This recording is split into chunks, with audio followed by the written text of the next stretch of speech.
dari KUA ya, yang diberi tugas untuk menghadiri lokmin. Tapi ternyata baru Kira-kira kesan Bapak sekarang akan menghadiri rapat, bagaimana tugas yang akan diemban saat ini?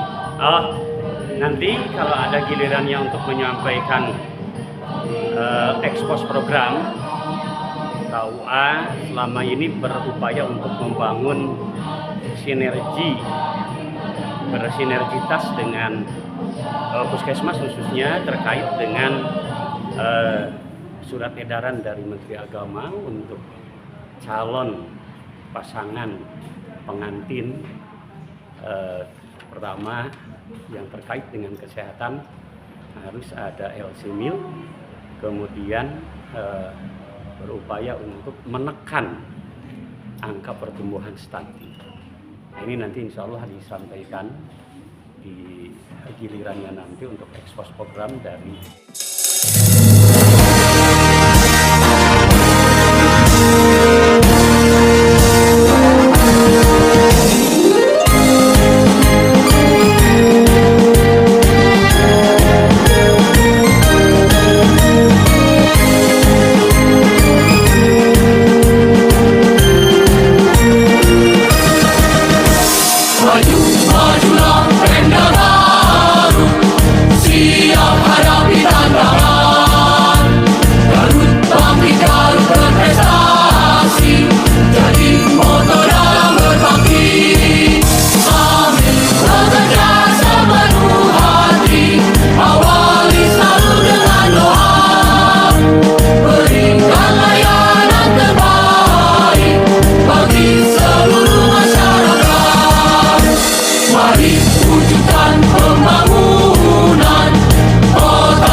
Assalamualaikum warahmatullahi wabarakatuh.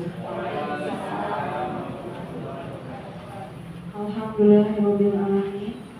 Assalatu wassalamu ala asrofil anbiya'i wal mursalin wa ala alihi wa sahbihi ajmain. Amin. Yang saya hormati Bapak Camat Kecamatan Ngorogong Kidul, Pak Ketua di APSC. Yang saya hormati Kepala Puskesmas Pembangunan Dr. Gigi Raden Suharsa. Yang saya hormati Bapak Lurah dan Bapak Kades dan seluruh tamu undangan yang tidak bisa saya sebutkan satu persatu. Pertama-tama marilah kita panjatkan puji dan syukur atas kehadiran Allah Subhanahu wa taala yang telah melimpahkan rahmat serta hidayahnya kepada kita semua, sehingga dapat berkumpul di tempat ini dalam acara Lokakarya Mini Triwulan tanpa halangan dan kekurangan suatu apapun. Atas nama pembawa acara, saya menyampaikan terima kasih setinggi-tingginya kepada seluruh hadirin yang dengan penuh semangat menghadiri rapat pada hari ini. Selanjutnya, izinkan saya untuk membacakan susunan acara yang akan kita laksanakan pada hari ini. Untuk susunan acaranya yaitu untuk acara pertama yaitu pembukaan, acara kedua menyanyikan lagu Indonesia Raya, kemudian lagu Gema, acara ketiga yaitu sambutan, Acara keempat penyampaian materi, dan acara terakhir yaitu doa dan seruan. Untuk mempersingkat waktu, marilah kita masuk ke acara selanjutnya, yaitu menyanyikan lagu Indonesia Raya. Kepada hadirin dimohon untuk berdiri.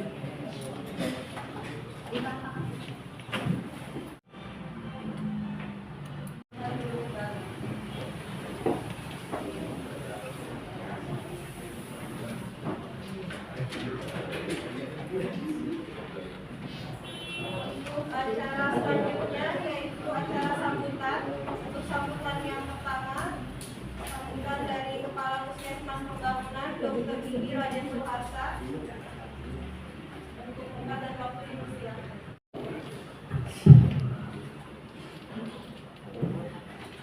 Assalamualaikum warahmatullahi wabarakatuh.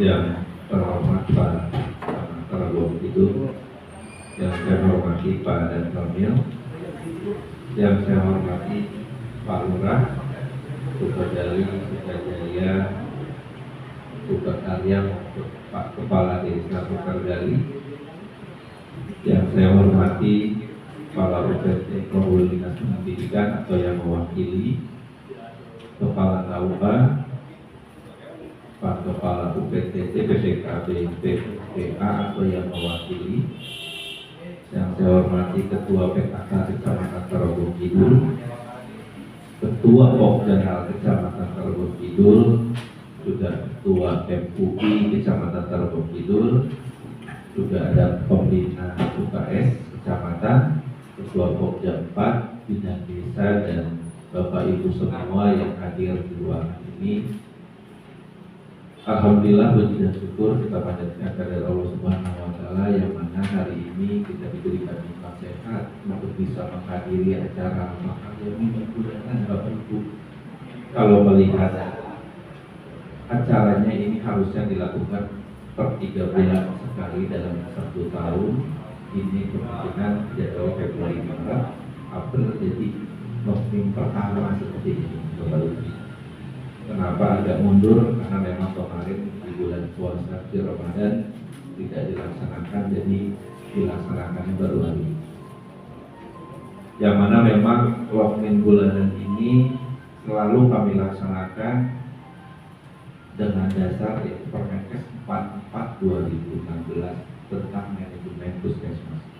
Kegunaan dari lokmin ini adalah di mana kami sebagai pelaksana kegiatan di Dinas Kesehatan, yaitu UPT Puskesmas, dalam melaksanakan kegiatan tentunya ada interaksi atau mungkin ada yang bisa diselaraskan dengan Bapak Ibu semua di lapangan, terutama yang memang Kecamatan Tarogong Kidul yang dipimpin oleh Pak Camat, juga ada wilayah kerja kami di kelurahan maupun desa, juga dengan PKK.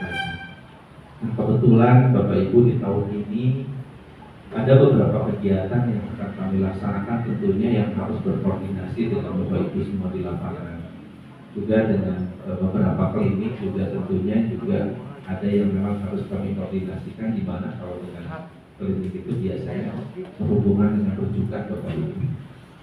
Nah, kebetulan sekali kemarin juga baru dilaksanakan pelatihan PMT untuk ibu-ibu kader, yang mana pelaksanaan untuk pemberian makanannya ini insya Allah akan dilaksanakan bisa di minggu ini atau mungkin paling telat di minggu depan. Pemberian makanan tambahan yang pertama itu untuk adalah bayi yang kurang gizi.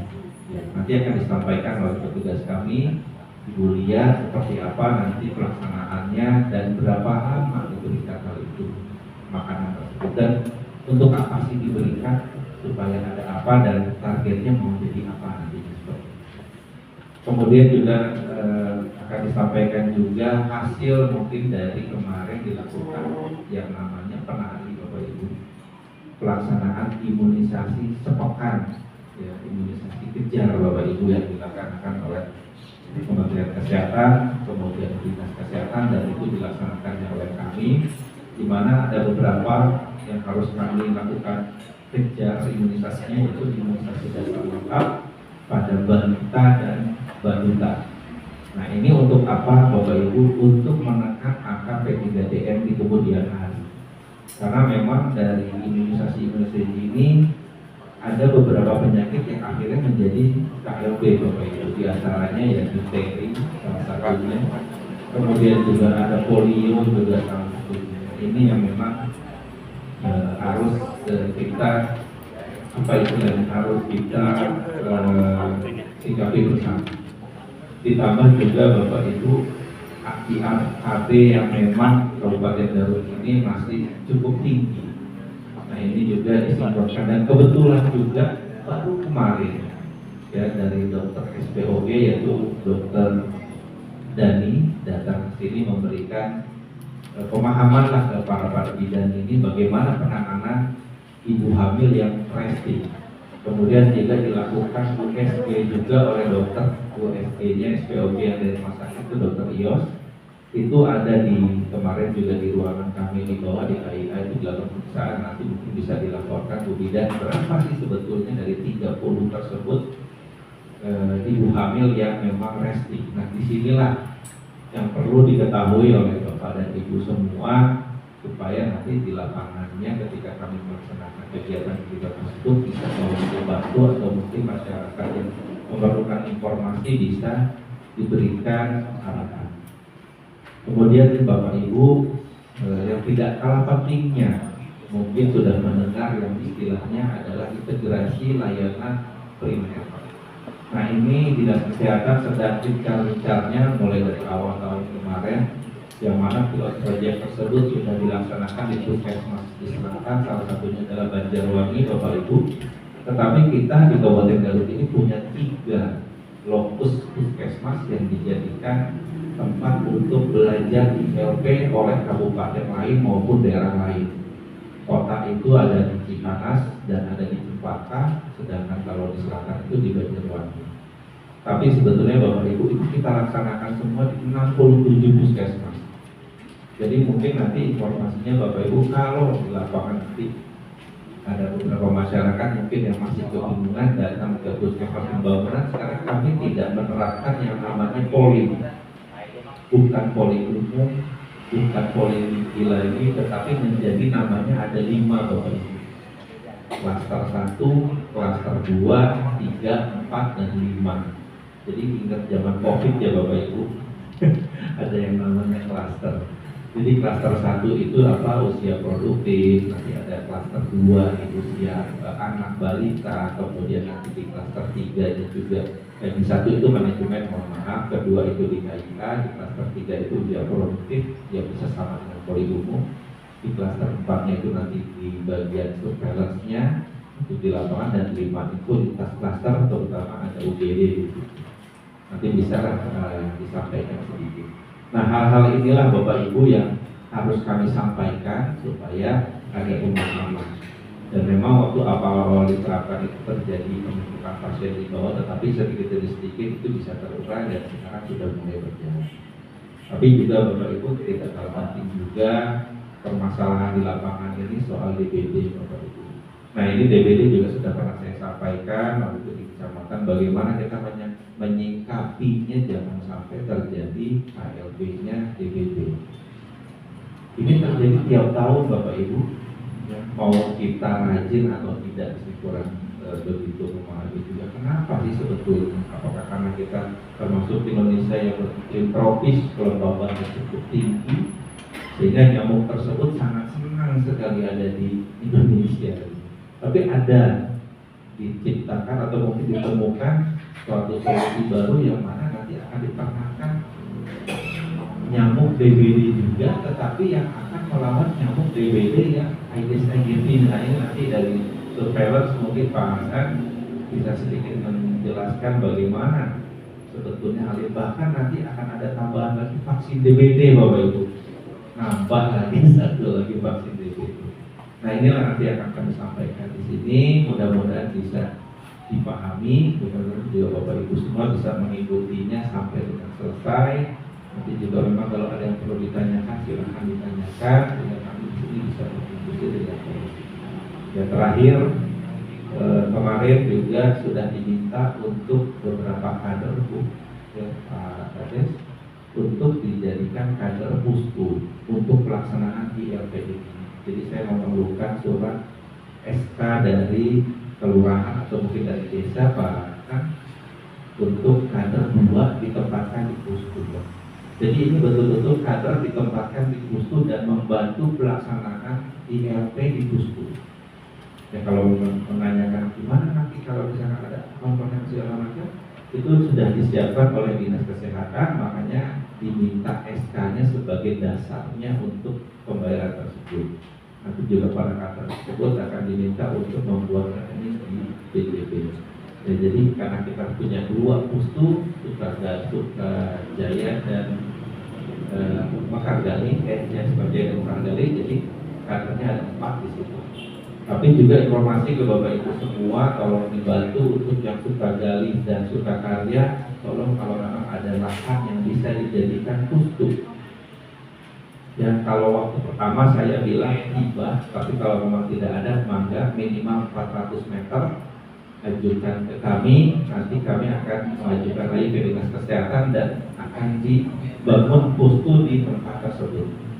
Ya minimal 400 meter arahnya untuk membangun pustu tersebut, dan kalau bisa memang tidak terlalu jauh dari pinggir jalan supaya akses kendaraan bisa masuk ke pustu tersebut. Jadi sampai 2028 itu Bapak Ibu semua wilayah harus mempunyai pustu. Jadi kalau kita di Tarogong itu terutama pusat pembangunan ini punya 4 wilayah, nanti akan ada 4 pustu di situ. Ya, jadi lebih mendekatkanlah ke Bapak Ibu semua. Sukajaya dengan Mekargali tinggal berjalan saja, dan alhamdulillah kemarin pustu Mekargali sudah dilakukan pengecekan oleh PUPR untuk dilakukan renovasi. Ya, dengan Pak KTU kemarin juga sudah di sana, dan mudah-mudahan itu bisa berjalan. Nanti ketika sudah berjalan mohon untuk bisa dipantau Pak Aris, ya, apa yang diperbaiki, kemudian jadi seperti apa, apakah nanti dipantau atau bagaimana, nanti akan dilaksanakan. Itu anggarannya memang di 2025 kalau masih, tapi dari sekarang kita hitung dulu apa yang perlu diperbaiki. Nah untuk Sukajaya kebetulan karena gedungnya tidak terlalu separah dengan Mekargali, jadi itu dianggarkannya mungkin di 2026. Nah untuk 2027 sampai 2028 itu Sukajaya dengan Sukakarya Pak ya, enggak itu Pak nilaian rencana pemikiran makin lebih lanjut tadi itu penting minimal 400 meter persegi. Itu saja mungkin yang bisa saya sampaikan. Sekali lagi terima kasih atas kehadirannya Bapak Ibu semua. Mohon maaf bila ada kata yang kurang berkenan. Assalamualaikum warahmatullahi wabarakatuh. Terima kasih kepada Kepala Puskesmas atas sambutannya. Untuk sambutan selanjutnya yaitu sambutan dan arahan dari Bapak Camat Kecamatan Tarogong Kidul, Bapak Ahmad Mawati KPRT. Untuk Bapak Camat dipersilakan. Bismillahirrahmanirrahim. Assalamualaikum warahmatullahi wabarakatuh. Alhamdulillahirabbil alamin. Wa bihi nasta'in 'ala umuri dunya wad din wa 'ala alihi wa sahbihi ajmain. Allahumma shalli ala sayyidina Muhammad wa ala ali sayyidina Muhammad. Yang saya hormati rekan Forum Komunikasi Pimpinan Kecamatan, alhamdulillah Pak Rahim hadir langsung, dan mungkin nanti diminta kesempatannya untuk bisa menyampaikan satu dan lain hal sehubungan dengan bulan ini. Beliau juga sudah bertugas ini adalah detik-detik hari-hari terakhir, mungkin beliau bersama-sama dengan kita. Mudah-mudahan nanti ada arahan ujangan atau mungkin hal-hal yang bisa disampaikan kepada kita. Yang saya hormati juga Bapak Ketua MUI, alhamdulillah sudah hadir bersama-sama dengan kita. Kemudian juga perwakilan dari Kementerian Agama, Kementerian Urusan Agama, Pak Ibu, kemudian juga dari KUKS. kemudian ketua tim program PKK kecamatan yang sekarang nanti termasuk juga ketua tim program PKK desa dan kelurahan mungkin dalam kesempatan ini Pak Lurah dan Pak Kades ketua kelurahan Pak Lurah Sukajaya Sukagali kemudian Sukajaya dan Pak Kades Sukagali Bapak dan Ibu para kader termasuk hadir juga mungkin dari AB ABBP ya sudah teman-teman itu Bapak Kepala Puskesmas yang hormati beserta seluruh jajaran Puskesmas Pembangunan yang mudah-mudahan kita semua dimuliakan oleh Allah Subhanahu wa Ta'ala. Pertama-tama puji dan syukur mari kita sama-sama panjatkan kehadirat Allah Subhanahu wa Ta'ala. Alhamdulillah kita sekalian dapat melaksanakan sebagian tugas di bawah mungkin ini bagian dari rahmat dan ridho Allah sehingga kita bisa berkumpul dalam acara karya minggu lintas sektoral triwulan mana untuk Puskesmas Pembangunan ini adalah yang pertama di tahun 2024. Mudah-mudahan kegiatan kita senantiasa ada dalam bimbingan, ridho dan petunjuk dari Allah Subhanahu wa Ta'ala. Amin.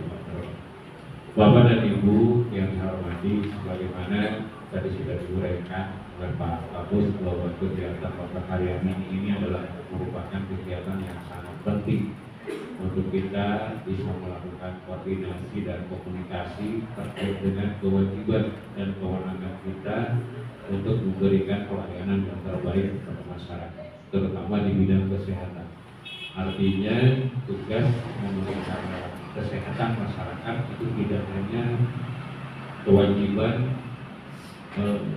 puskesmas saja atau pegawai dinas kesehatan, tetapi ini adalah merupakan tanggung jawab kita bersama dari semua stakeholder, sehingga ini semua harus dikomunikasikan, diorganisir untuk kemudian mendapatkan strategi penanganan yang baik sehingga masyarakat mendapatkan layanan yang terbaik dari kita sebagai aparatur sipil negara yang bertugas terutama di kewilayahan.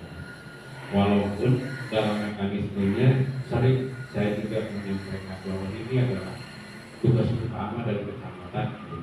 Tugas utama camat itu melaksanakan koordinasi penyelenggaraan pemerintahan di wilayah kecamatan. Artinya koordinasi, makanya di dalam dokumen ini yang mengundang camat, tapi kegiatannya ada di puskesmas. Ini mungkin mekanisme seperti ini yang harus kita juga perbaiki terkait dengan koordinasi, karena koordinasi dan itu adalah merupakan bahasa yang mudah untuk diucapkan tetapi sangat sulit untuk dilaksanakan. Terkadang kita pun ada acara hari ini tiba-tiba sudah ada acara lain kan. Ini tidak hanya terjadi di wilayah kecamatan, di wilayah kabupaten juga terjadi. Tidak kurang dari 3 atau 4 SKPD dalam melaksanakan kegiatan itu dalam waktu yang berbarengan. Sementara yang diundang sama orang-orang itu. Nah ini barangkali, dan yang menandatangani hanya 1 orang, Pak Sekda, sekretaris daerah yang menandatangani undangan itu, tidak kepala SKPD, karena Pak Sekda sebagai koordinator satuan kerja perangkat daerah di seluruh di tingkat kabupaten. Nah, Bapak dan Ibu, terkait dengan kebutuhannya apa yang disampaikan oleh Pak maka ini Pak Kapolsek terkait dengan pelaksanaan rapat Lokakarya Mini ini, sebetulnya ini merupakan FGD, Forum Group of Discussion, terkait dengan persoalan-persoalan yang dihadapi oleh masyarakat, kemudian juga di mana letak tanggung jawab kita, apa yang menjadi program kita, apa yang menjadi kegiatan kita, supaya berkesinambungan dan nyambung dengan sasaran yang ada. Jadi tidak hanya Bapak Ibu Pak Polsek Lejen Sunting dihormat sebagai SK nama Tugi Pak Polsek kali. Beliau naik jabatan dalam saat pensiun, beliau memang sudah mendapatkan SK jadi kabag perencanaan di tingkat Kabag di Polres Kabupaten Garut, jadi masih di Garut, dan komunikasi dan hubungannya insya Allah masih langsung kepada kita juga, karena di Kabupaten ini juga mengikuti terkait juga dengan penanggulangan program dan kegiatan yang dilaksanakan oleh seluruh stakeholder yang ada di Kabupaten Garut yang berhubungan dengan Polres tentunya. Saya sering dulu dengan Bapak Grem itu yang sekarang begini, jadi itu ketika penanggulangan COVID, di situ pelaksanaan vaksin dan lain sebagainya itu dengan Bapak Grem biasanya, bukan dengan Bapak Mohamad. Jadi insya Allah mungkin komunikasi nanti juga kita ingin meminta waktu juga mungkin ke beberapa acara untuk bisa menyampaikan satu dan dua. Karena kenapa hari ini juga beliau belum sertijab, karena memang Pak Kapolresnya sedang berangkat umroh, jadi belum kembali, jadi tetap kita masih menunggu walaupun sudah mendapatkan. Nah itu kemudian lanjut Bapak dan Ibu sekalian. Jadi dalam Lokakarya ini harus ada hubungan dialogis dari kami sebagai narasumber, tetapi juga dari Bapak dan Ibu ada input, ada masukan terkait juga dengan apa yang terjadi di masyarakat, apa yang menjadi beban di masyarakat, apa yang menjadi masalah yang ada di wilayah Bapak dan Ibu sekalian. Kemudian untuk kita bahas, kita sama-sama sampaikan untuk ditangani, terutama yang nyambung dengan kegiatan program dan kegiatan di Puskesmas. Bagaimana peran dari masing-masing, termasuk dalam hal ini peran kesepuhan, para alim ulama melalui FUI, para rumah, kemudian juga peran KP, peran dinas sosial, peran kelurahan. Nah, di sini kita bahas dalam Lokakarya ini sehingga kita sudah punya punya target untuk bisa dicapai di triwulan berikutnya. Kemudian juga harus diungkap juga mungkin kondisi evaluasi triwulan sebelumnya.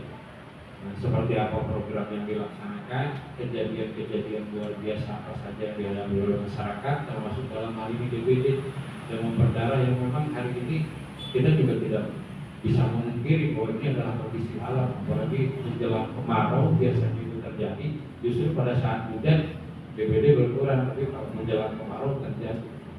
Hal ini kehadiran keberadaan nyamuk Aedes aegypti dengan wahananya ataupun tempat berkembang biaknya, kemudian juga umurnya juga ini yang harus diberikan sosialisasi kepada masyarakat.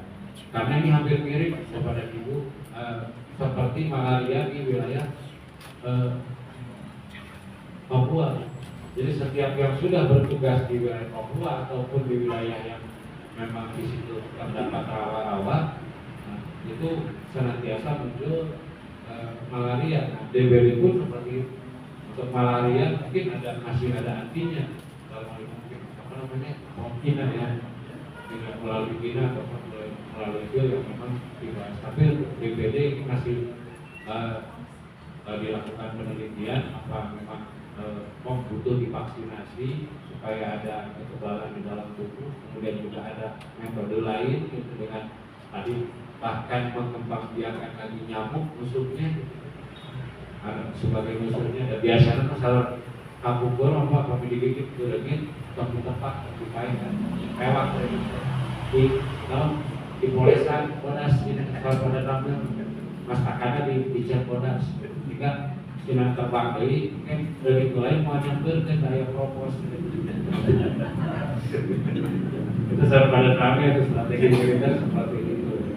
Nah, jadi hal-hal yang memang berkaitan dengan kebutuhan masyarakat ini juga hasil dari Lokakarya ini harus disampaikan kepada masyarakat. Apalagi peserta Lokakarya ini juga terbatas hari ini karena memang keterbatasan anggaran. Puskesmas saja anggarannya dibatasi dari dinas kesehatan. Kalau tidak salah personal yang hadirnya pun dibatasi berapa orang untuk bisa hadir. Sementara apalagi kita yang Bapak dan Ibu sekalian sekarang mendapatkan pencerahan, kemudian harus disampaikan lagi kepada masyarakat metode dan caranya seperti apa. Ini yang mungkin juga harus ada inovasi dari Bapak dan Ibu sekalian. Apakah itu melalui obrolan di warung kopi ataupun melalui pengajian apa yang disampaikan terkait dengan adat ataupun silaturahmi yang terjadi di lingkungan di masyarakat sambil ngeronda dan lain sebagainya, atau misalkan sambil orang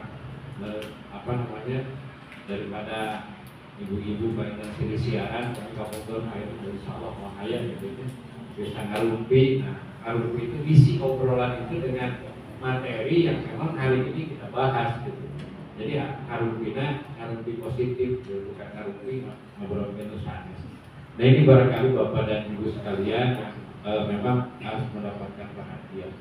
Termasuk terkait juga dengan penanggulangan DBD.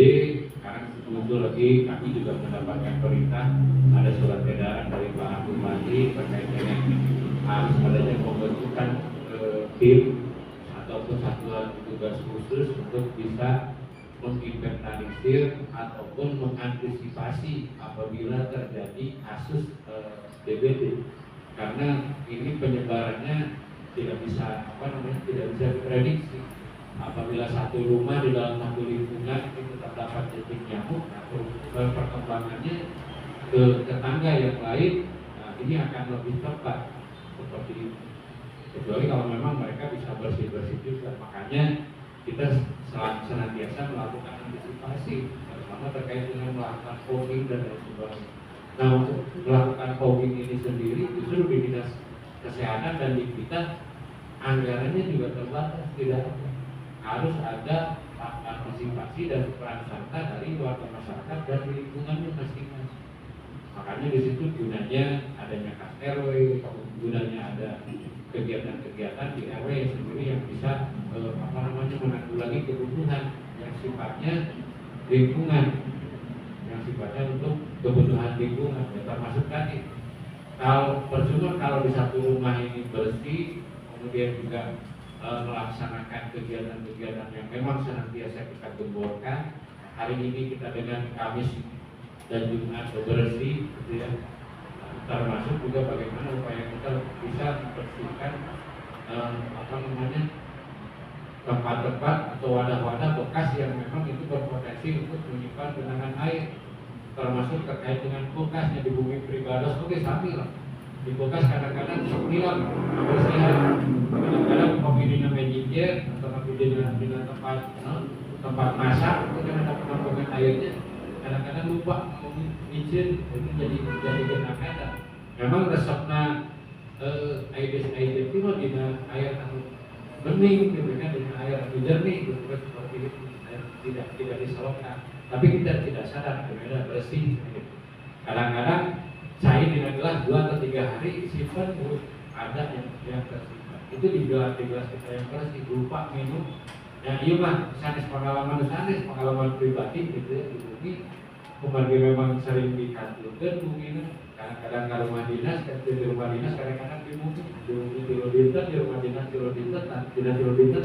cair nyangkrung sakit akan mungkin itu teh karawas atau memang jantung wahana membiarkan detik nyamuk Nah, hal-hal kecil yang seperti itu yang harus senantiasa kita sampaikan kepada masyarakat.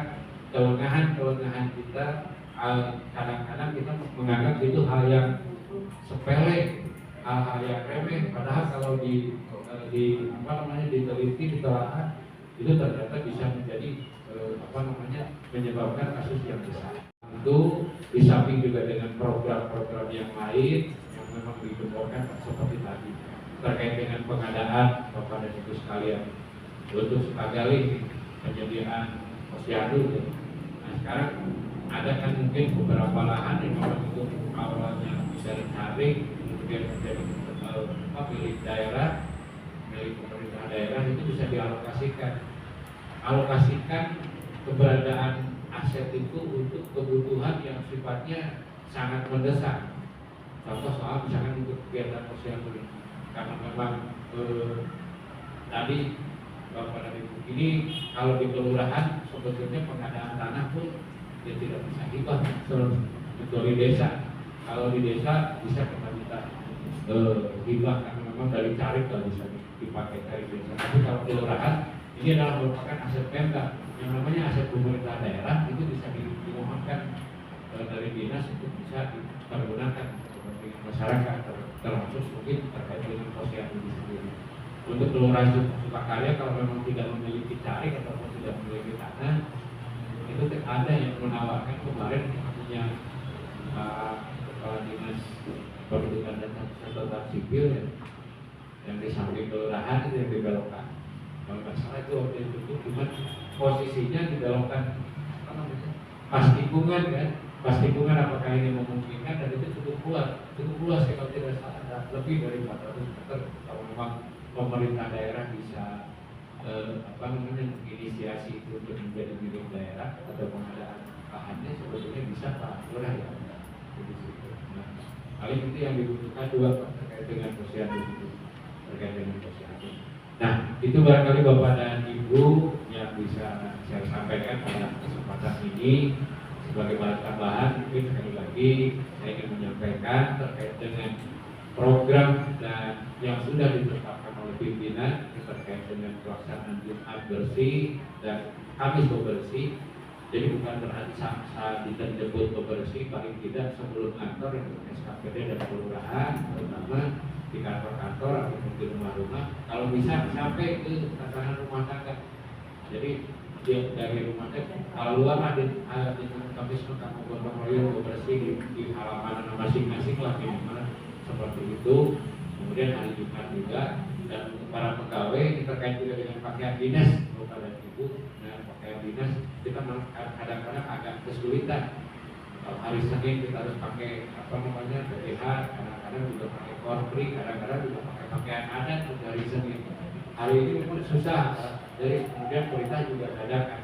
Hari Selasa kita harus pakai kemeja bebas rapi. Tapi juga sekarang ada tambahan harus pakai jaket kulit. Nah, jadi ini kebijakannya memang saat-saatnya tahun politik di mana masing-masing pimpinan ingin menunjukkan kinerja, ingin menunjukkan keberadaannya dengan berbagai inovasi yang disampaikan.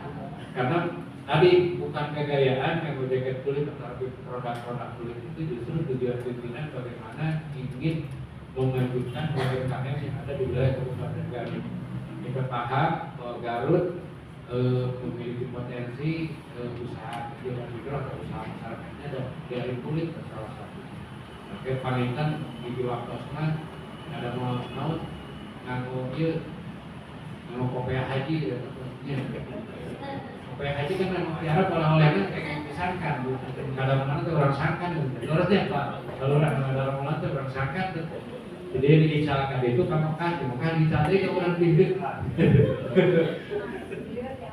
Akhirnya terang kita terus itu produk Garut rata-rata dari sangkan itu nggak ada rajutannya, rajutan kalau kopiah haji kalau seperti itu digunakan arah dan oleh-oleh. Jadi padahal, nah dengan pola yang seperti itu diharapkan itu ada ada ditinggal lah gitu ya, dan kesan bahwa memang kita ingin memajukan itu. Kemudian tidak kurang menjadi tanggung jawab kita aja terkait juga dengan relokasi PKL. Jadi diharapkan hak-hak pejalan kaki itu diberikan kepada yang punya hak. Jadi bukan kita menghentikan rezeki pedagang kaki lima. Apakah saya dengan Bapak dan Ibu di Payung Polsek, kemudian dengan Pemda, pas bicara di Payung Polsek kecil, memang Bapak dari ayah itu dengan rumah sakit agak sedih. Tetapi memang agak kesulitan untuk bisa merubah mindset kita bahwa di samping hak-hak mereka ada juga hak-hak orang lain yang dilanggar. Disitulah gunanya aturan, disitulah gunanya ketentuan. Bagaimana kita bisa merubah karakter ini dengan memberikan pemahaman kepada masyarakat melalui obrolan, sosialisasi dan lain sebagainya. Kadang-kadang komite obrolan secara pribadi, secara personal mereka paham, tapi lalu kita berkelompok jadi sulit karena ada pengaruh-pengaruh dari luar yang tadi untuk kepentingan masing-masing, ada lagi untuk kepentingan elektabilitas. Kalau sudah dipengaruhi oleh pihak ketiga, yang kadang-kadang juga kita menjadi sumir gitu. Abu-abu tujuannya mereka mana, apakah dia ingin mendapatkan bagian atau seperti apa. Yang berat itu seperti itu, Bapak dan Ibu, karena di beberapa tempat, di beberapa lokasi memang sudah dikondisikan untuk urusan keamanan mengukuring, itu bukan dari aparat, tidak keluar dari aparat. Ketua IDI Provinsi Jawa Barat itu tentunya akan disebarluaskan seluruh jajaran kabupaten maupun kota media kaitan dengan penanganan stunting ini. Kaitan dengan penanganan stunting tentunya ini merupakan program hal yang sudah terbiasa dengan kita. Kita aja kemarin melaksanakan kegiatan program vaksinasi bersama-sama dengan Puskesmas, tentunya ini juga pasti akan sama dengan program penanganan stunting ini. Pasti setiap hari akan dimintai laporan oleh pimpinan. Tentunya kalau kerjasamanya dari Puskesmas di dalam penanganan stunting, kita bersama-sama kembali seperti penanganan COVID tahun-tahun lalu. Kemudian yang selanjutnya juga kaitan dengan Lokakarya ini tentunya analisa dan evaluasi program-program yang sudah dilaksanakan tahun yang lalu. Ini tentunya apa kekurangan-kekurangannya, apa kendala-kendalanya, nanti para itulah di dalam Lokakarya ini sekarang ini. Kendalanya apa, kekurangannya apa, program yang belum dilaksanakan apa, makanya dievaluasi. Tentunya dengan evaluasi ini program-program ke depan ini akan berjalan dengan lancar, dengan baik. Kekurangan-kekurangan yang sebelumnya ini bisa teratasi di program-program yang akan datang. Jangan sampai kita mengevaluasi program yang sudah dilaksanakan tapi tidak ada perubahan untuk program-program yang akan datang. Tentunya dengan evaluasi ini apa kekurangan-kekurangan disampaikan kepada Lokakarya ini. Kendala-kendalanya apa silakan Bapak Ibu yang melaksanakan program-program ini. Kemudian yang terakhir, Bapak Ibu sekalian, sekali lagi kami juga mungkin nanti akan melaksanakan pisah sabut di Posek Tarapokdul ataupun di kecamatan. Beberapa dinas sudah bersama. Yang rencana mungkin insya Allah akan dilaksanakan pada hari Senin. Kalau tidak ada halangan, sebenarnya kami berharap pada Bapak Ibu bisa hadir pada kegiatan acara tersebut.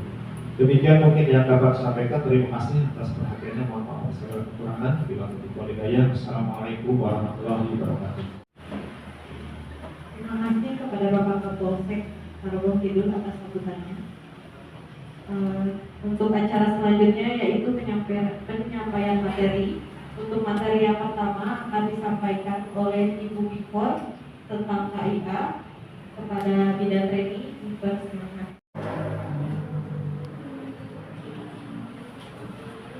Assalamualaikum warahmatullahi wabarakatuh. Bapak Ibu semuanya, selamat berjumpa lagi sama saya Bidan Reni. Kebetulan saya sebagai PJKIA di Bagian Puskesmas Pembangunan. Di sini saya tidak akan panjang lebar, Ibu Bapak. Saya akan menyampaikan hasil dari pelayanan kami kemarin. Kebetulan kemarin Puskesmas Pembangunan bersama Dinas Kesehatan ada pelayanan USG gratis, Bu. Kemarin ibu hamil yang kami daftarkan dari 4 wilayah. Sebentar ya, saya mungkin tidak bisa mengikuti kegiatan sampai akhir karena sekarang ini ada.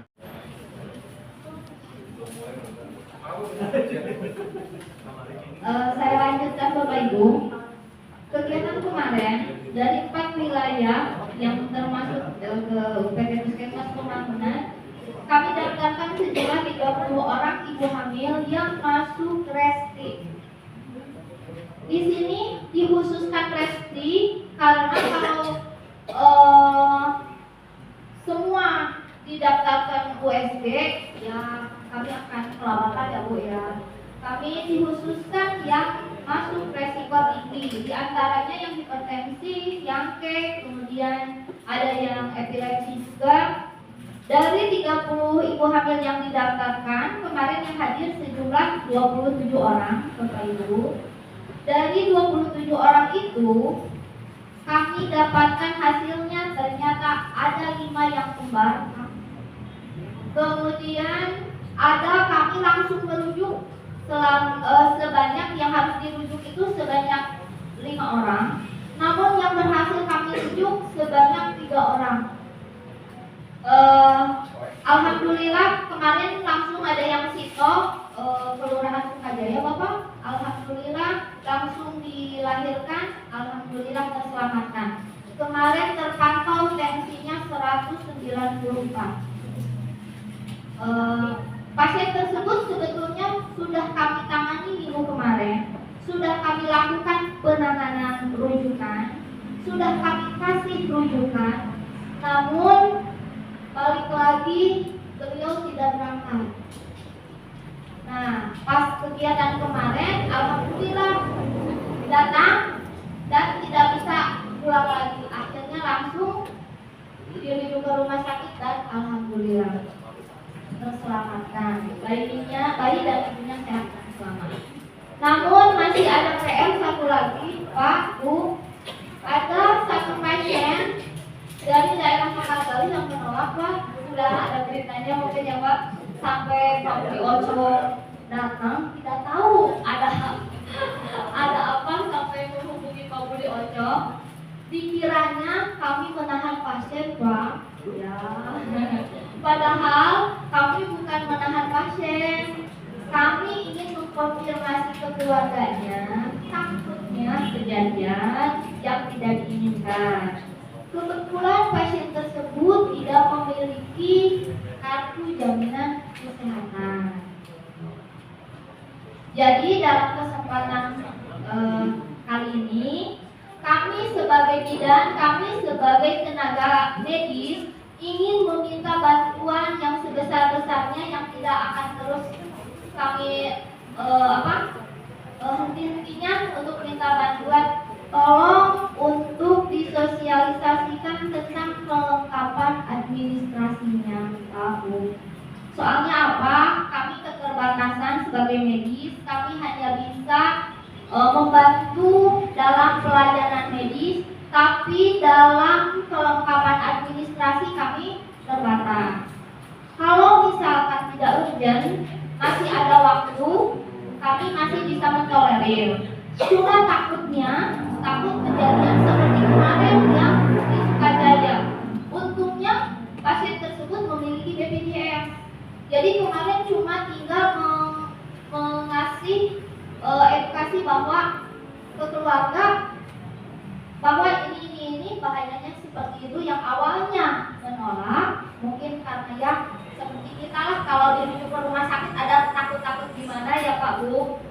Cuman karena kemarin akhirnya bisa, alhamdulillah tidak ada masalah dengan administrasi, langsung ditindak dan alhamdulillah.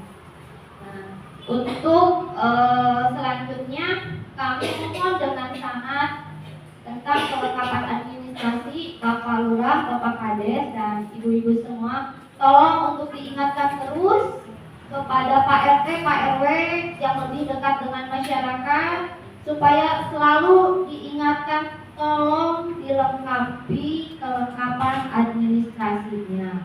Kalau misalkan minimal ada KTP KK, meskipun tidak memiliki BPJS, insya Allah Pak Bu, kalau di rumah sakit kita bisa urus-urus yang namanya ada program 828.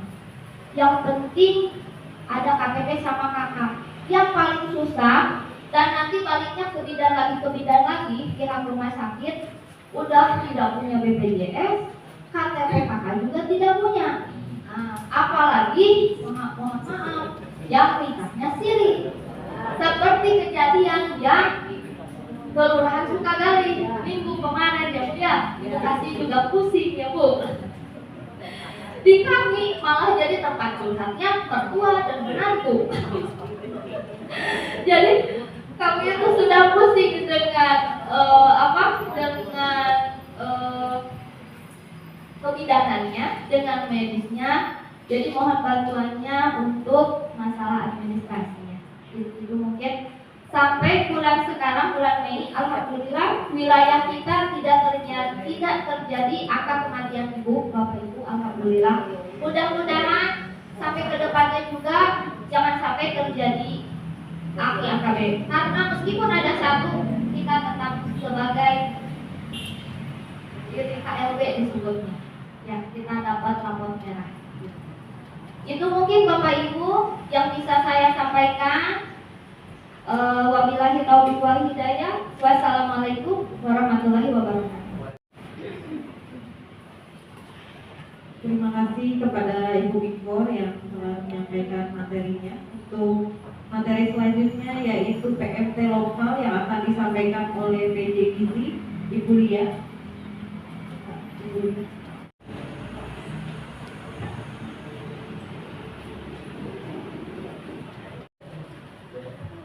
Bismillahirrahmanirrahim. Assalamualaikum warahmatullahi wabarakatuh.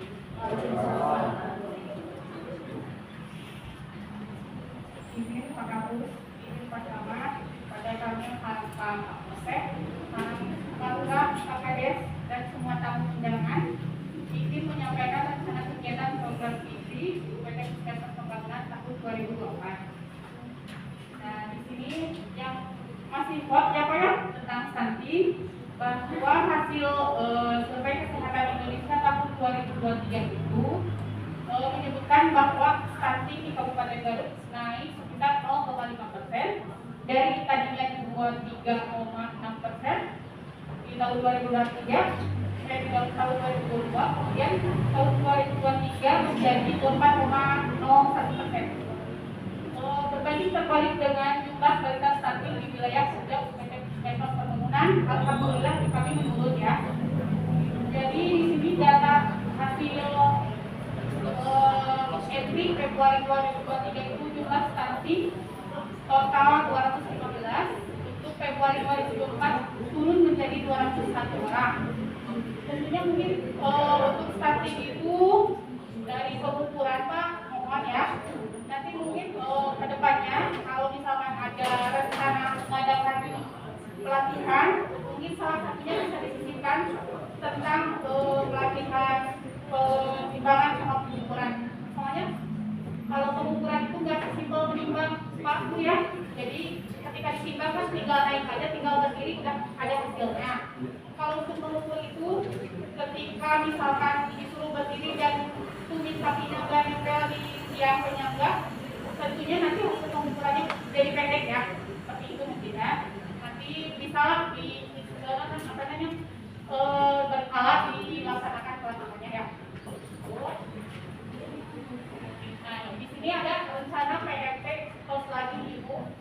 Kalau yang biasa saya titipkan di kelurahan, mohon dengan sangat bantuannya lagi, karena di bulan Mei sampai Juni pelaksanaannya memang 90 hari.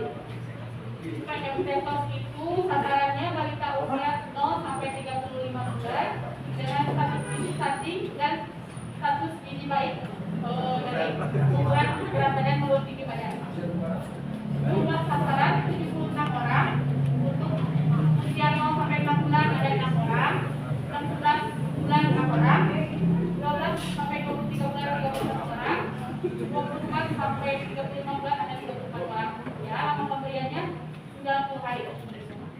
Di sini lanjut dengan PMT lokal balita gizi kurang dan ibu hamil kek. Pada tanggal 25 April kemarin sudah dilaksanakan orientasi ya untuk orientasi untuk penyelenggaraan PMT lokal ini. Jadi kami kemarin mengundang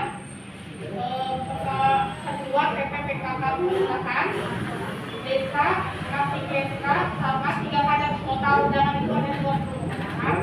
Kemudian kemarin juga mengundang pasangan, tapi kepala hatinya sudah dilaksanakan. Di sini untuk PMT lokal itu tujuannya adalah adanya peningkatan berat badan yang adekuat dan perbaikan status gizi. Sasarannya balita gizi kurang, ibu hamil kurang energi kronik, ibu hamil risiko ya. Nah, untuk jadwal pemberian PMT lokal balita ini kami laksanakan 2 tahap karena mungkin anggaran yang turun gak sekali ya. Jadi Jadi tahap pertama dilaksanakan di bulan Mei, tapi kami juga masih menunggu karena masih ada perubahan kebijakan. Tahap 2-nya di bulan September, jumlah sasaran yang didanai ada 50 orang. Jadi kemungkinan di tahap 1 ada 27 orang, tahap 2-nya 23 orang. Lama pemberian 56 hari berturut-turut tidak boleh terputus. Ya. Untuk ibu hamil cek dan mau pemberiannya bulan September, jumlah sasaran 25 orang. Lama pemberian 120 hari berturut-turut tanpa terputus. Nah ini waktunya yang lumayan panjang. Mudah-mudahan dari ibu kader yang membantu bisa ikhlas. Ini ya prinsip pemberian PMT-nya. Di sini PMT disertai edukasi. Jadi dari misalkan 1 minggu itu dilaksanakan 1 hari bisa edukasi penyuluhan sambil makan bersama ataupun demo masak boleh. Tadi sudah disebutkan untuk pemberian balita gizi kurang 50 hari, hamil cek 120 hari. Diberikan setiap hari dalam 1 siklus itu. Jadi siklusnya dibuat 7 hari. Dalam 1 siklus itu 1 hari makanan lengkap, 6 kalinya makanan buatan. PMT pada anak di 6 sampai 23 bulan tetap harus dilakukan vaksinasi ya. Jadi PMT ini sifatnya bukan mengganti makan utama. Ini tetap makanan utama itu diberikan keluarga. Nah, di sini tadi semacam tugas juga bisa demo masak, konseling ini, penyuluhan dan makan bersama. Ya, 1 kali dalam 1 minggu. Untuk nomornya di sini ada kartu kontrol harian ini. Jadi isinya nanti ditulis habis atau tidak habis. Alasan tidak habisnya takutnya lagi kurang sehat. Di sini pemantauan lingkungan isinya berat badan sama dan berat. Nah, ada checklist juga di sini untuk tanda terimanya. Biasa untuk pelaporan harus lengkap. Ini juga sama ibu hamil, pemantauannya setiap hari, lalu ukurannya 11 kali, ukurnya lila sama berat badan. Yang ini saya sampaikan, alhamdulillah.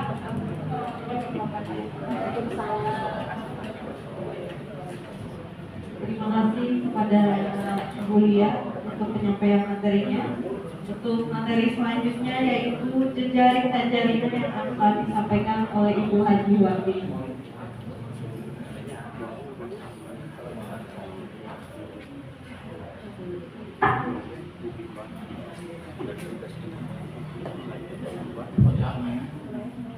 Assalamualaikum warahmatullahi wabarakatuh.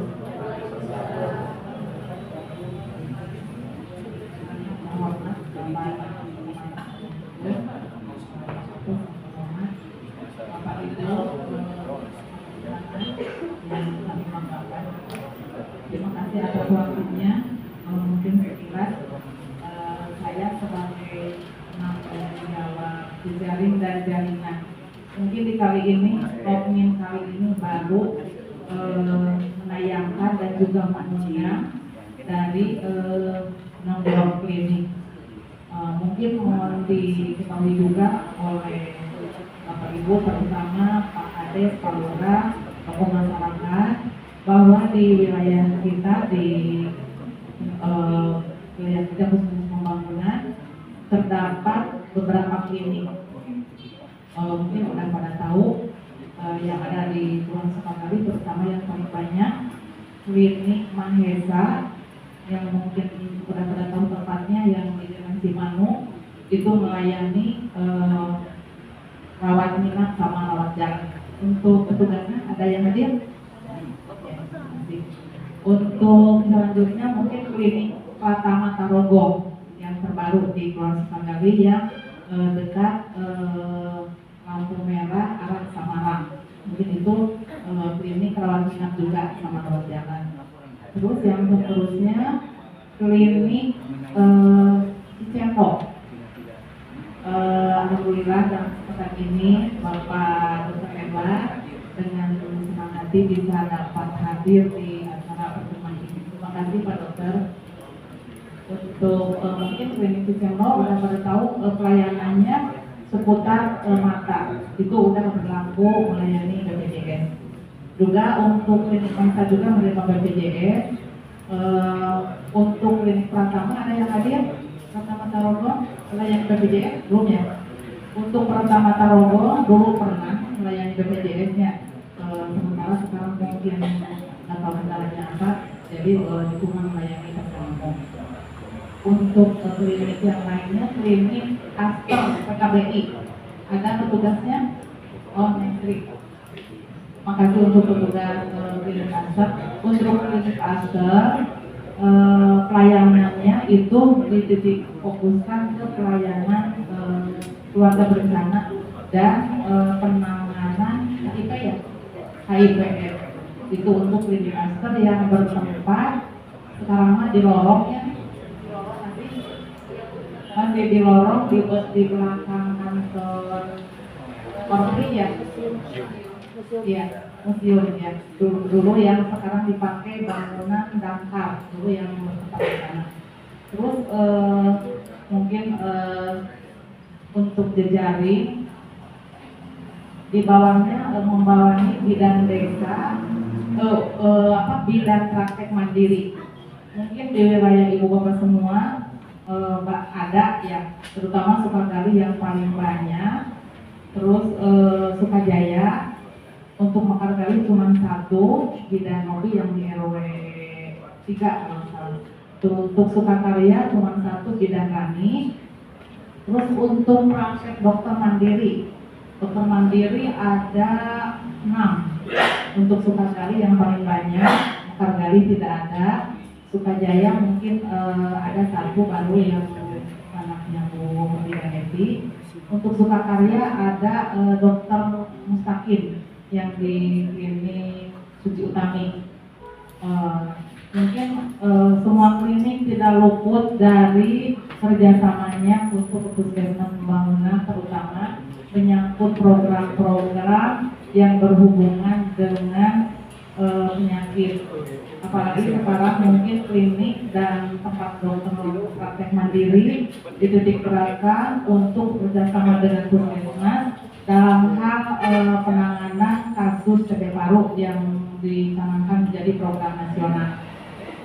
Mungkin untuk kedepannya pihak kami sebagai penanggung jawab jejaring mohon bantuannya untuk dari lintas sektor, terutama Pak Kades, Pak Lurah, Ketua Tim Masyarakat, tokoh masyarakat juga, karena yang namanya pelayanan masyarakat terutama praktek dokter luput dari pelayanan langsung ke masyarakat. Saya titip juga karena sekarang gencar-gencarnya masyarakat itu nggak mau, kalau sakit itu nggak mau ke paskes, maunya petugas yang datang ke rumah, nggak mau dirujuk, nggak mau berobat ke paskes, maunya petugas yang datang ke rumah, apalagi dia mau diinfus di rumah.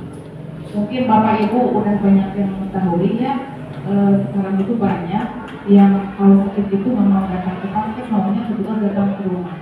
Tapi dengan hal itu kan itu merupakan pelanggaran, nggak ada di SOP-nya, nggak ada di aturannya kalau diinfus di tempat, apalagi diinfus udah oleh kemana petugasnya, nanti dicari-cari nanti besoknya atau kapan gitu. Itu banyak kejadian salah kaprah yang diinfus itu yang harusnya bagaimana. Apalagi yang punya komplikasi penyakit lain, jantung dan sebagainya, itu kan bahaya karena bisa penimbunan cairan yang tidak beraturan. Mohon mungkin untuk tokoh masyarakat, ibu bapak yang ada di lingkungan, bila menemukan masyarakat yang perlu pelayanan, mohon dianjurkan untuk datang aja ke paskes. Paskes kita banyak, apalagi kita udah mengetahui klinik tempat dokter praktek mandiri yang legal, itu mungkin yang bisa melayani. Juga untuk bidan praktek mandiri. Kadang ada juga masyarakat itu salah kaprah, bidan itu melayani juga pengobatan. Mungkin Bapak Ibu juga harus mengetahui tupoksi bidan, apa saja yang harus dilaksanakan ke masyarakat untuk bidan. Jadi jangan yang namanya yang sakit, yang gimana-gimana datang ke bidan. Mungkin bidan itu ada tupoksinya, harusnya melayaninya apa? Yang persalinan, yang ibu hamil, yang habis bersin, mungkin itu yang KB, mungkin itu yang diperhatikan. Selain itu mungkin wewenangnya bukan wewenang bidan, apalagi bidan ilmu di rumah dengan penyakit yang berisiko, terutama yang komplikasi itu menyalahi aturan. Mungkin mohon bantuannya juga untuk Bapak Ibu. Terus ada juga yang masih ada bidan praktek mandiri itu dua, mungkin di wilayah Sukabumi. Selama saya menjadi penanggung jawab itu selalu menolak untuk didatangi, untuk dibina, untuk dikunjungi. Kan udah ada tim dari sama Bikor juga, sama tim bidan di kabupaten. Dia selalu menolak, alasan dia kerja, dua-duanya sama kerja. Tapi kenapa yang lain bisa menerima dengan kita mau berkunjung? Kita bukan untuk bersaing, tapi untuk kerjasama gitu. Mohon mungkin bantuannya apa selanjutnya bisa bekerja sama. Kalau misalkan kita datang ke pasien untuk minta bantuan, minta dokter yang punya wilayah kerja atau gimana tepatnya. Mungkin itu saja yang bisa saya sampaikan seputar klinik. Terima kasih untuk klinik yang sudah memenuhi undangannya. Mudah-mudahan kedepannya bisa bekerja sama, berkolaborasi dengan puskesmas, terutama dalam hal pelayanan yang berhubungan dengan pelayanan puskesmas. Jadi itu saja saya sampaikan. Assalamualaikum warahmatullahi wabarakatuh.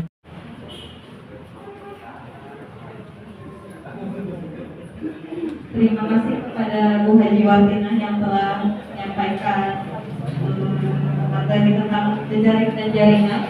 Untuk materi selanjutnya yang yaitu akan disampaikan oleh Bapak Surveyor Bapak Hasan. Perkenalkan, nama saya Hasan Alfiah. Saya sebagai perawat terampil di Puskesmas Pembangunan. Kebetulan saya memegang program surveillance DBT sama sumber pengobatan.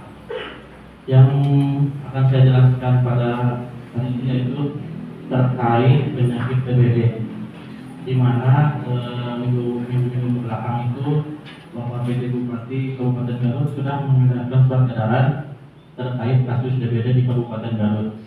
Nah, untuk itu maka saya dan tim dari Puskesmas Pembangunan akan melakukan gerakan satu rumah satu jumantik yang akan dilakukan di sekolah, perkantoran, dan juga tempat-tempat umum yang lainnya. Nah, sebelum ke persidangan, kita mengetahui dulu tentang penyakit DBD. Jadi penyakit yang disebabkan oleh nyamuk itu ada 4. Yang pertama itu demam berdarah dengue, demam chikungunya, infeksi virus Zika, dan Japanese encephalitis. Kalau bedanya DBD sama chikungunya itu dari gejala, tanda dan gejala, tapi gejalanya hampir sama, cuman kalau chikungunya itu disertai dengan jari-jari sendi, dan kalau yang sudah parah biasanya ada yang sampai nggak bisa jalan.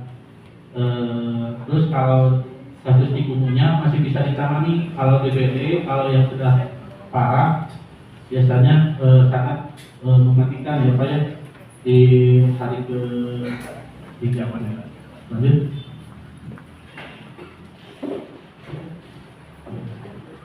Demam berdarah merupakan penyakit anthracophorus virus yang disebabkan oleh virus genus Rotavirus dari vektor penularan nyamuk Aedes aegypti dan Aedes albopictus. Jadi nyamuknya itu namanya Aedes aegypti.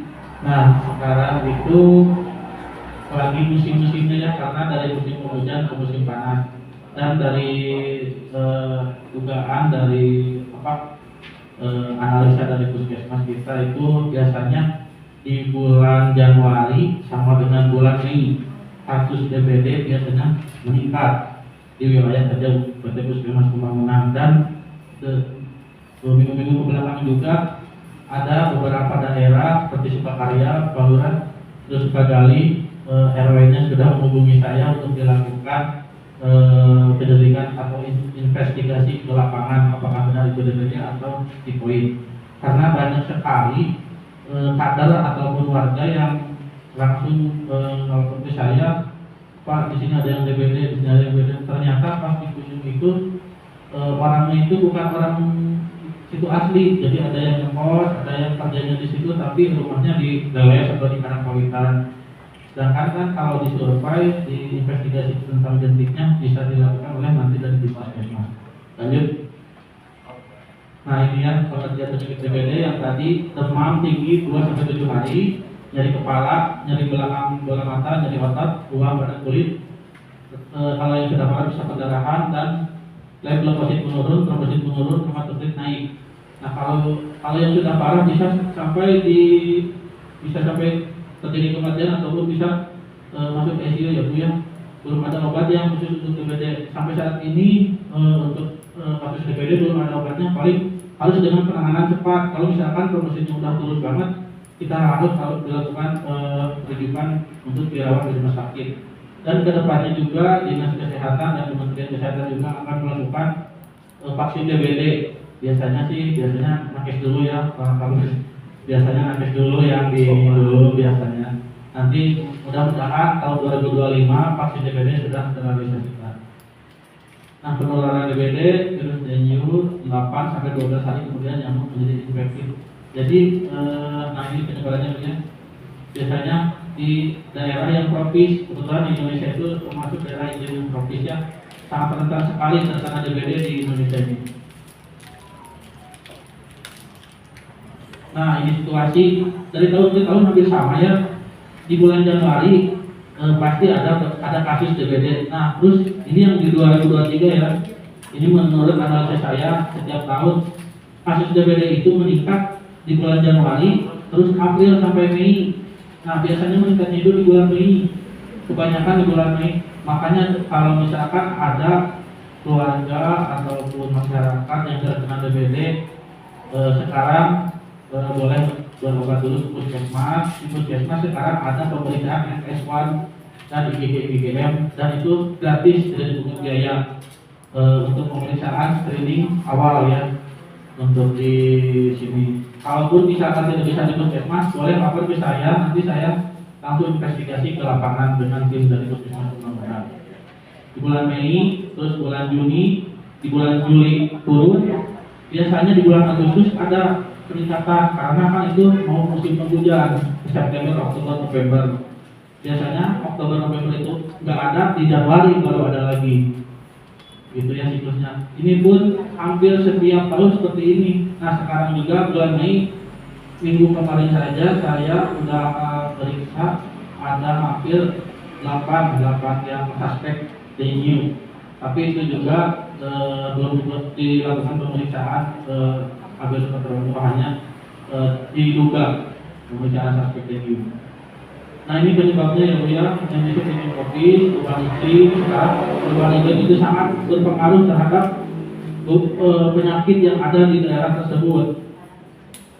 Nah ini pengendalian penyakitnya, siklus hidup nyamuk.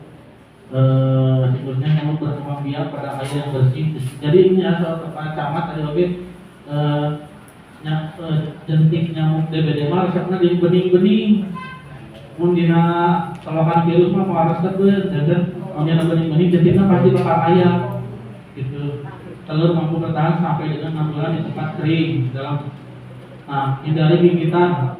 Sedang dilakukan penelitian. Jadi kalau gigitan nyamuk DBD itu biasanya di jam 10 pagi dan jam 4 sore. Makanya di jam 4 sore itu kalau bisa disemprot sama heat ataupun ruangannya ditutup, jangan sampai ada yang jendela terbuka di jam 4 sore itu. Karena nyamuk DBD itu rentan di jam 10, jam 4, jam 10 dan jam 4 sore. Ini ya gigitannya itu.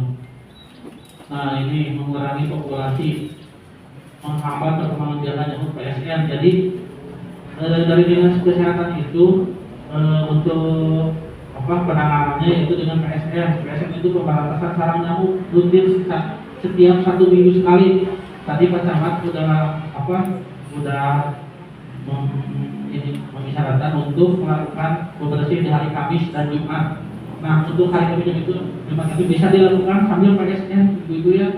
Jadi kita harus sadarlah untuk kebersihan di lingkungan, baik lingkungan luar ataupun dalam. Jadi untuk pemberantasan nyamuk DBD itu yang utama dari lingkungan dulu, apakah kebersihan lingkungannya baik atau dulu. Nah harus rutin 1 minggu sekali. Kalau dulu masih Jumat bersih, tapi sekarang tadi pertama ada Kamis dan Jumat harus dilakukan pembersihan di lingkungan sekitar. PSN-nya terus penggunaan larvasida atau bubuk agate.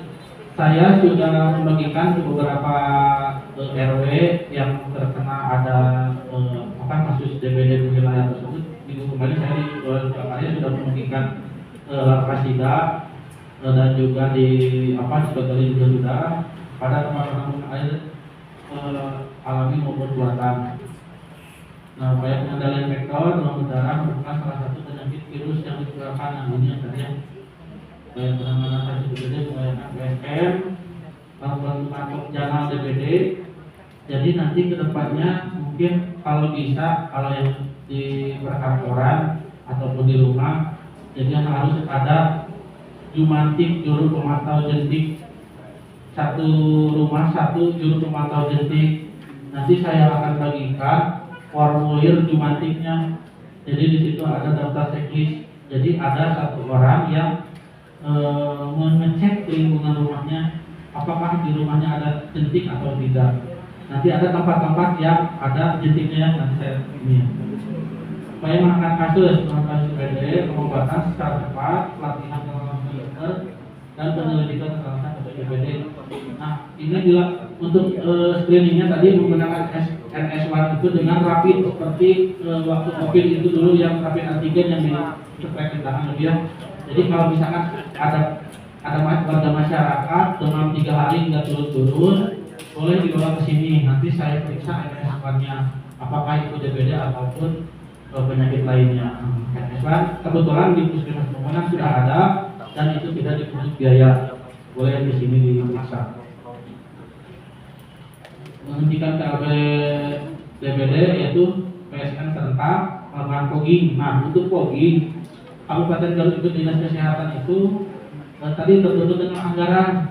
Jadi anggaran fogging itu 1 kabupaten itu hanya 80 titik, sedangkan kasus DBD itu sudah meningkat dari bulan Januari sampai Mei itu. Dari data Dinas Kesehatan itu sudah ada 1032 kasus dan 2 yang meninggal. Itu di wilayah Bengkaler, Nusantara, sama yang di wilayah Kabupaten. Terus untuk fogging itu ada juga fogging sekarang kan agak susah ya Bu ya, bukan susah. Anggarannya terbatas untuk fogging itu. Kalau misalkan mau di fogging itu juga tidak akan tidak akan menjadi solusi kalau menurut saya, karena fogging itu hanya membasmi nyamuk dewasa. Kalau sering kita fogging di daerah tersebut, nanti takutnya ada resistensi terhadap nyamuknya. Jadi untuk menghambat resistensi nyamuk dewasa itu biar enggak ini, jadi kita harus melakukannya dari jentik dulu ya. Percuma airnya di fogging, tapi jentiknya masih ada. Jadi fogging jentik dan ternyamuk dan ternyata percuma gitu. Enak fogging terus beres. Ternyata seminggu kemudian ayah dari kasus DBD dan mati jentik nanti dari perantas heula. Jangan tidak menjadikan solusi gitu, untuk fogging. Tapi menjadi solusinya yang pertama penginten dari PSN pemberantasan sarang nyamuk dan jumantik. Itu dari SE Bupati itu edarannya harus ada, istilahnya harus ada 1 jumantik juru pemantau jentik 1 rumah. Misalkan di puskesmas ini ada 1 jumantiknya, terus di rumah ada 1 jumantiknya, terus di RW ada 1 jumantik, di perkantoran juga ada 1 jumantik, di klinik juga bisa Bu. Misalkan pemantau jentiknya OB atau siapa, nanti sama puskesmas dilakukan pendampingan dulu. Jentik-jentiknya itu di mana-mananya nanti ada di sini ya. Nah, seperti ini POGI PSN secara teratur akan menghambat perkembangan biak. Jadi PSN dapat secara teratur bisa menghambat perkembangan biak nyamuk. POGI tanpa indikasi akan berakibat satu, timbulnya resistensi, pencemaran lingkungan, terus membahayakan kesehatan. Awas nanti upami air gaduh balita, air gaduh balita, orang di POGI, wah bisa terjadi penyakit ispa, asma, dan ternyata awas nanti itu. Tapi sering ayah anu sok kepelakan bunga-bunga kali itu kan kita solar punya jasa nempel ada solar nempel kali itu. Dan payah POGI ya timbulnya resistensi pada nyamuk DBD, pencemaran lingkungan, karena membahayakan kesehatan. Karena permintaan di POGI terasa aktual teman. Nah kita tapi ku ayah nama berat kedas ku PSN sarang Jumantik yang punya PSN Jumantik kemana-mana tahu sudah dicanangkan ke masyarakat. Gerakan satu rumah satu Jumantik disampaikan oleh kita. Nah ini ya yang perbedaan tadi. Nah ini definisi Jumantik, juru pemantau jentik adalah orang yang melakukan pemeriksaan, pemantauan dan pemberantasan jentik jenis khusus Aedes aegypti atau Aedes albopictus. Jadi sebagai Jumantik ada satu jamnya anu memantau pemeriksaan jentik di wilayah lingkungan anak. Misalkan kamu tebih di bumi orang nyalira weh lagunya di bumi orang nyalira weh apakah di balai kulkas aya jentikan di orang teh anu sakali kita kali tinggal apakah aya jentikna kemudian kaitan telah jadi tapi di perkantoran dia misalkan di desa atau di kelurahan nah aya satu pemantau jentiknya oke di pasar formulirna apa pemantauan jentik. Nah, satu rumah satu Jumantik dengan makna yang luas, tidak hanya rumah pemukiman, namun juga sekolah, perkantoran, tempat ibadah, pelabuhan, seperti di masjid kita aja terus pemantau jentiknya ibunya, supaya bapak jadinya kamu duduk dan pantau tiap-tiap rumah sekolah, di sekolah juga. Jumantik rumah ada kepala keluarga, biasa kepala keluarga, biasa ibu kader, biasa pamitan OB, pemimpin perkantoran. Nah, jadi dijelaskan ini Jumantik lingkungan, pasar, pembinaan, pelabuhan, perkantoran. Nah, nanti ada dimana tempat-tempat jentik yang adanya.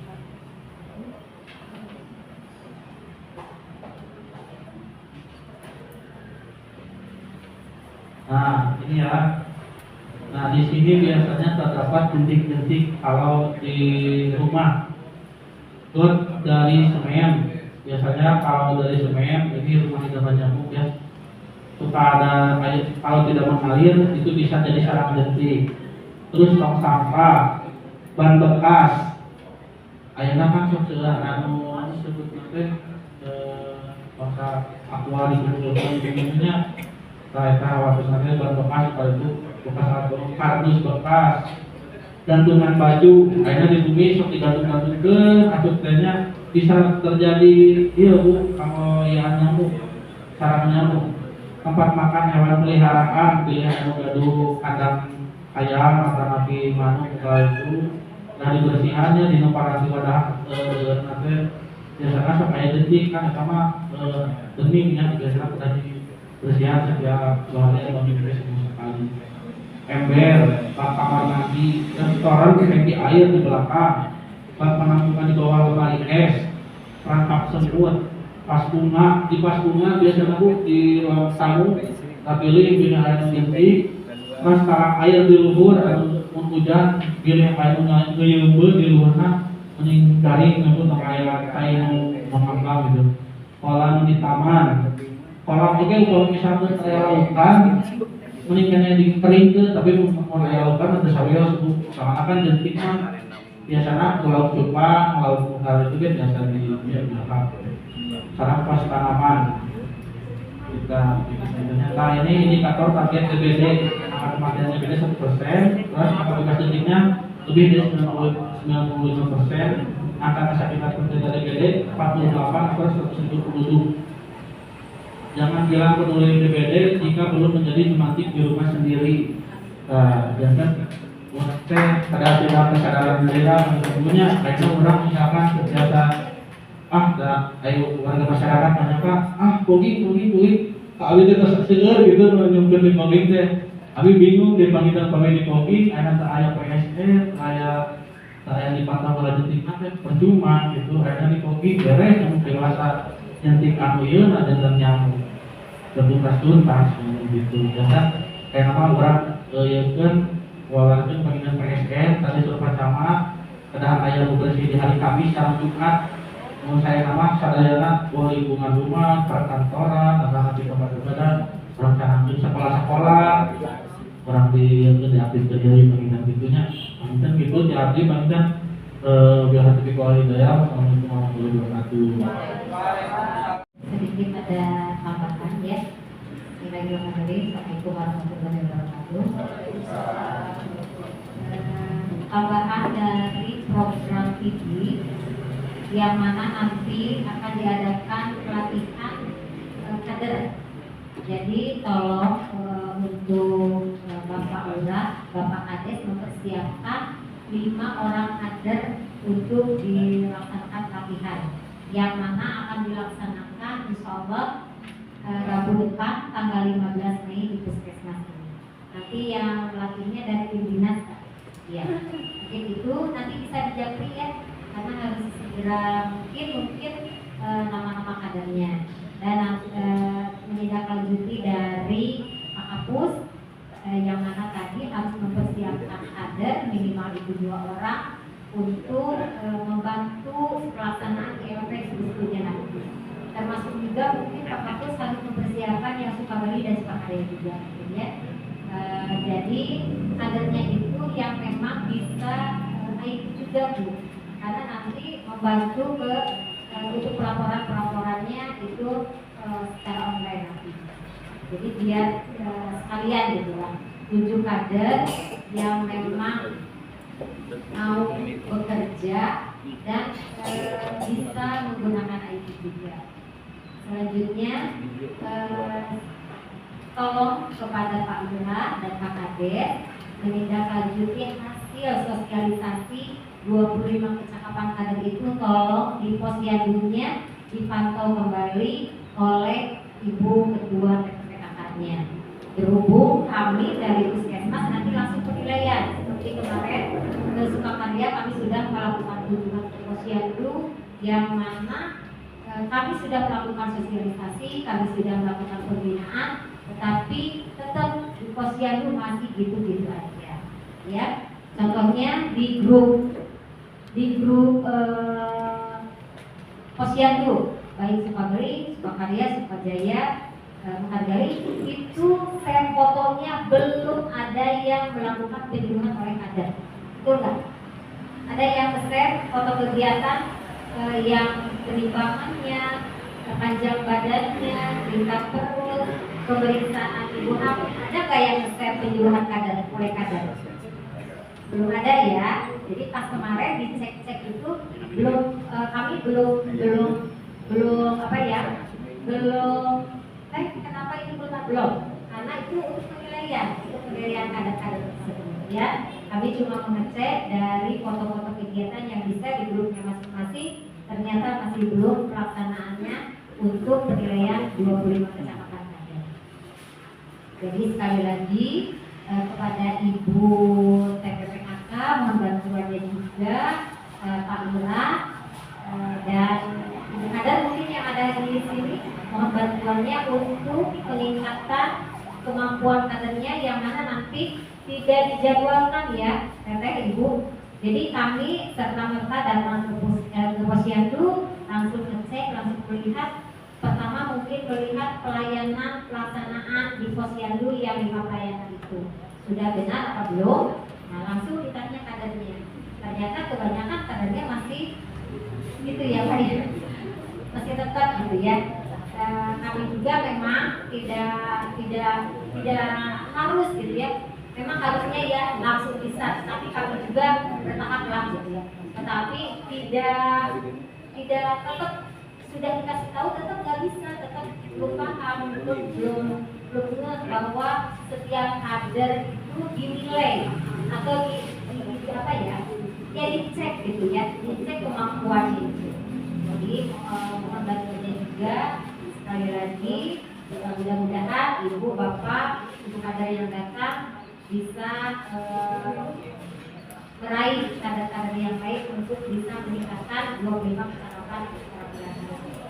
Oke, sekian. Wabillahi taufiq. Assalamualaikum warahmatullahi wabarakatuh. Kepada Bapak Hasan yang telah menyampaikan materinya dan kepada Ibu Ayati yang telah menambahkan informasi. Untuk acara selanjutnya yaitu acara tanya jawab. Mangga kepada tamu undangan yang ingin bertanya. Maka tadi saya tambahkan untuk yang di sekolah-sekolah Bapak Ibu, kalau bisa memang ada dibentuk anak-anak itu menjadi terjemahan. Jadi mereka biar paham, jadi mereka biar tahu bahwa di ruang kelasnya itu apa yang harus dibersihkan, terutama di kamar mandi. Saya cukup prihatin apabila melihat sekolah-sekolah dasar di Kabupaten Garut ini yang memang jambannya lah Bapak Ibu yang sudah tempatnya kecil, kemudian bak airnya juga